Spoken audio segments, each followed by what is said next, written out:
Olá, vamos a mais um vídeo da nossa série de aulas a respeito dos critérios de correção do Enem. Hoje vamos falar do critério ou competência 4, o dos mecanismos linguísticos, um dos mais importantes no texto. Do que trata a questão dos mecanismos linguísticos no Enem? Trata fundamentalmente da coesão e da construção. Vamos tratar em primeiro lugar da coesão textual. Termo muito usado, mas nem sempre entendido. A coesão avalia, em primeiro lugar, se o seu texto está amarrado. É preciso que uma parte de uma frase articule-se com outra, que uma frase ligue-se a outra, que um parágrafo esteja conectado ao outro e que haja conexão entre as diferentes partes do texto. Essa conexão é conseguida pelo uso dos chamados conectores ou conjunções, como dizemos mais propriamente na linguagem da gramática.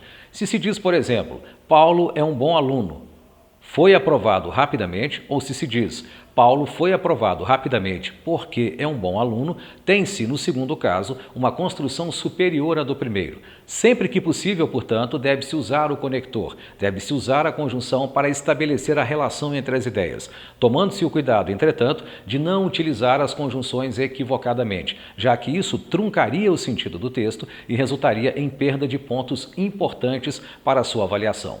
Em segundo lugar, ainda dentro da coesão, é importante que um texto retome ideias já colocadas. Se fala, por exemplo, sobre a redução da maioridade penal, é necessário que palavras como redução, como maioridade, como penal, que estão na proposta em sua formulação explícita, e palavras que estão conectadas diretamente à proposta, embora não escritas, como jovens, como menores, como cadeia, sejam retomadas ao longo do texto, a fim de que ele tenha sentido, a fim de que todas as partes articulem-se em torno de um mesmo significado, de um mesmo tema. No entanto, como se sabe, não se deve repetir um termo a menos que isso seja indispensável.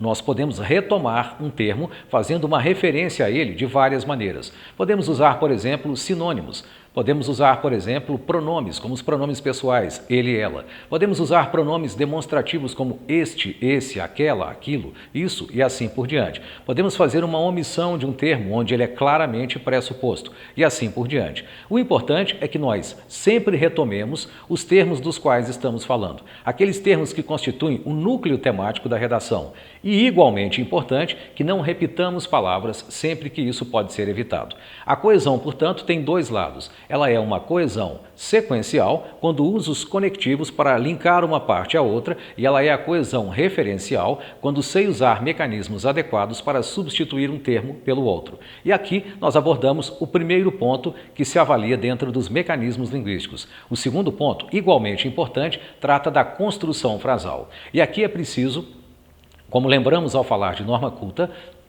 que você seja capaz de evitar problemas como as frases truncadas ou as chamadas frases siamesas. Truncada é a frase que se dividiu antes do seu final. Se diz, por exemplo, Paulo estuda bastante, ponto. Porque deseja ser aprovado, tem-se um corte indevido da ideia.